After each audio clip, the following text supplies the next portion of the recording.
Hi, I'm Amelia Curry here with Aravaipa Running and Ed Ettinghausen. And congrats on Desert Solstice today. Thank you. The last stretch, you and Courtney were kind of doing the train thing for a while. Can you talk us through some of that experience running with her? Sure.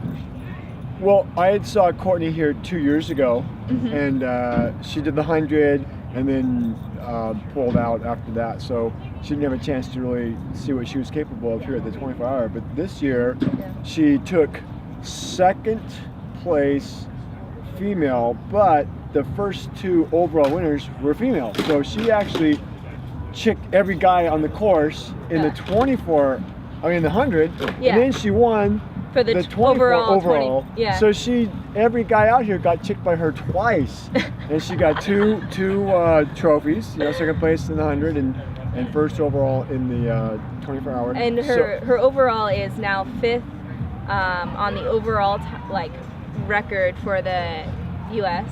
And she's currently number 4 for qualifying for the U.S. national team for next year. And the only reason why she's 4 is because Katie and Tracy had guaranteed spots because they won gold and silver in 2015. And then the national in Ohio, whoever won that got the third place. spot. So then there's only 3 spots left, but she definitely would have beat that person, and I think she may have got more miles than Tracy. I'm not sure, but anyway. Yeah, I don't remember all the miles, but she's currently ranked at number 4. So. And I think when it gets measured out, I think she probably had like 147.5, a little more, and she was concerned. Oh, I hope that's enough to keep me on. It's like no one's going to bump you down. She'd have to have they have to bump you down 3 spots. Three people would have to bump her out. Yeah, 147.5. That's huge. Even for men, that's huge. That would have put her, a guy that got 147.5 would be on the men's team. So yeah, that was massive. She did great. So we got to on the course all day, all night. She'd be zipping by me, and I'd congratulate her and encourage her. And then we ran a little bit together, and then I just asked her if it'd be okay if I could come out with her on the last loop and plant the flag, and she said sure.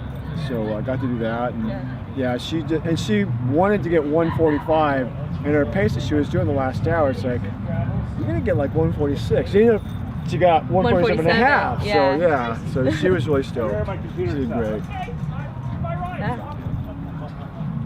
How was your overall experience with this year's race? I didn't accomplish what I was hoping to do for me personally, but I love being out here, and even if I don't do well, or as well as my goals had been, it doesn't matter because I have such a good time out here. I know just about everybody that comes out here, from either here or from other races I've done, and so for me it's like a family reunion. And I've done Solstice 5 times. I did the first year. You might have the most participations. I do. I have 5. Joe, this is his 3rd year, and then everybody else was like 1 or 2. So I have the most. So I've put, even though I've had people beat me on this course, but overall I have the most miles on this course with the lifetime. Solstice. Yeah, lifetime, exactly. So it's a good event and a lot of fun. Weather was excellent. It got a little warm yesterday, midday, but I don't have problems with heat so much. I know some people got really affected by it. When I say warm, like 70, I think maybe. It's 70, 72 maybe for the which high. Is not, from Southern California, from Arizona, that's actually really mild, but some people come from other places. I know Joe, he had some trouble with it and some other people did, but no, it was great. Lots of fun, very well supported race. Always happy to be able to come out here and do it, and as long as I, am able to meet the qualifications, I'll try and be out here every year. And then one last thing, you carry around like a little train whistle and a cowbell. So can you explain for everyone what you do with those? You know what? For me, I've been really blessed in that I've had some great experiences with ultra running. I've been able to, I have a world record for most 100-mile races in a year, and I've just gained so much from the sport, and so it's kind of a way to give back, I guess. I think I kind of have an obligation as an ultra kind of ambassador, is the way I think of myself, to encourage people out there, because I know when I first got into the ultra scene, I was really intimidated. I didn't know anybody, and here were these big, people had these massive miles, and I didn't really feel like I could talk to them. So that's part of why I dress as a Jester, because it's like, okay, this guy looks kind of crazy. I could probably talk to him. He's probably going to be fun, easy to talk to. And then I just like to encourage them. When we do our turns, I always get my cowbell whistle, and so as we cross paths, high five and whistle cowbell. And I know for me, because I've done so many of these, I've done now close to 130, 100-mile or longer races.